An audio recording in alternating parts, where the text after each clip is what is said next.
Hello दोस्तों, Radhe Radhe. Welcome है आपका मेरे चैनल में। कैसे हो आप सब? आशा करती हूँ बहुत अच्छे होंगे। मैं भी बहुत अच्छी हूँ। तो ये है सुबह के 11 बजे का टाइम, जो कि मैं बालकनी में खड़ी हूँ। बाहर का व्यू आपको दिखा रही हूँ। बारिश हो रही है। इतनी अच्छा मौसम है, मैं आपको क्या बताऊँ। मुझे बहुत अच्छा लगता है पर्सनली ये मौसम ना। मेरे को मेरा दिल खुश कर देता है। मुझे वृंदावन की याद आती है ऐसे मौसम में। तो अब देखिए, बारिश तो हर जगह होती है, लेकिन मुझे पता नहीं क्यों इतना मज़ा आता है। तो यहाँ आप मिल रहे हो मेरी बेटी से, जो कि है अभी 1 साल की। इसका नाम है कृषा। तो इसको मैं सुलाने की कोशिश कर रही हूँ, क्योंकि दोपहर है, सो जाए थोड़ी देर, लेकिन ये सो नहीं रही। तो कुछ देर बाद इसके अपने भाई के साथ ये भी सो गई और वो भी सो गया। दोनों सो गए, फिर मैं आ जाती हूँ नहा धो के अपना काम करके किचन में, क्योंकि मुझे बहुत तेज़ भूख लग रही थी। तो मैंने बनाया अपने लिए खाना। खाना बनाते-बनाते तो आप मानो मुझे इतनी भूख लग जाती है ना, क्योंकि मैं सुबह से खाना नहीं खाई हूँ, क्योंकि बेटी खाने नहीं देती, क्योंकि छोटी है, फिर उसका ध्यान रखना पड़ता है। इधर-उधर भी नहीं आ सकती, क्योंकि वो बेड से गिरने का डर है। तो खाना बना के खा पी के मैं फिर से बालकनी में आ जाती हूँ। तो अब लगभग शाम के 3-4 बजने वाले हैं और बच्चे अभी भी सो रहे हैं। तो मैं तो बस बालकनी में ही रहती हूँ थोड़ा देर, जब ऐसा मौसम हो तो बहुत एन्जॉय करती हूँ इस मौसम को। आप बताइए, आपको कौन-सा मौसम अच्छा लगता है? मुझे तो सर्दियाँ और बारिश दोनों ही पसंद है। गर्मियों में तो मुझे इतना गुस्सा आता है, मैं आपको क्या बताऊँ। तो उसके बाद इनके पापा भी आ जाते हैं शाम को, तो बच्चे भी उठ गए।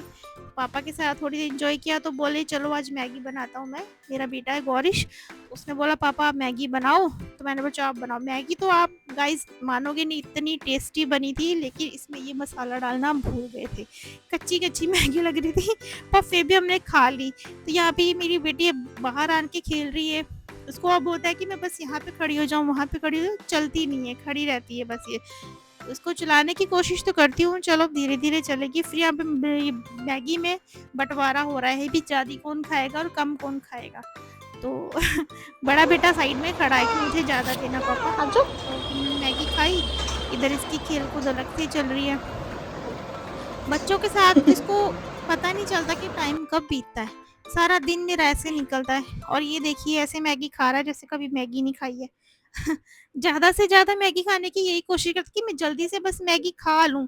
उसके अंदर मसाला नहीं था, लेकिन फिर भी स्वाद से खा गया। और यहाँ पे मेरी भी मैगी आ गई है, तो मैं भी आ जाती हूँ इसके साथ खाने के लिए, और मैं अपनी बेटी को बुला रही हूँ भी अंदर आ जाए, लेकिन वो बाहर अलमारी के पास ही खड़ी हुई है, अंदर नहीं आ रही। तो मैगी तो मुझे इतनी पसंद नहीं है, लेकिन जब बनाती हूँ तो फिर मैं खा ही लेती हूँ। खाना अभी बनाना है रात का, तो देखती हूँ क्या बनाती हूँ। वैसे तो खाने में समझ में ही नहीं आता रात को क्या बनाए, सुबह क्या बनाए, दोपहर में क्या बनाए। सुबह तो चलो मैं बनाती कम हूँ, क्योंकि नाश्ता ये मेरे जो हस्बैंड है वो बाहर होटल में ही खा लेते, क्योंकि होटल में जॉब करती हैं, वहीं खाते हैं। बेटा भी है, सुबह पराठा खा के जाता है एक आधा, आके इसको मैं देती हूँ। दही वगैरह खा लेता है, दलिया खा लेता है शाम के टाइम। तो इस समय तो वैसे थोड़ी बहुत भूख लगती है। तो वैसे तो मौसम अच्छा था, इसीलिए हमने मैगी बनाई, नहीं तो हम तो बहुत कम मैगी बनाते हैं और खाते हैं हम लोग। तो फिर ये भी अपनी मैगी लेके आ जाते हैं। तो चलिए दोस्तों, मैं आपसे लेती हूँ विदा। मिलती हूँ आपसे अगले व्लॉग में। अगर आपको पसंद आए तो प्लीज़ लाइक और शेयर